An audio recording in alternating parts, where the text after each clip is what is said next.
अरे सुना आसमान भइल गइल हमर चान, जिया तानी मरा तानी नइखे ज्ञान। दिल के भइल नुकसान, रोवे मन बाछ छनत पारान। कहिले भगवान मिला द जान से, नहीं तले ल जान।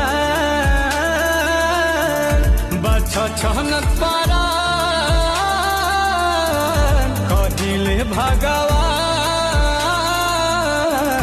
मिला द जान।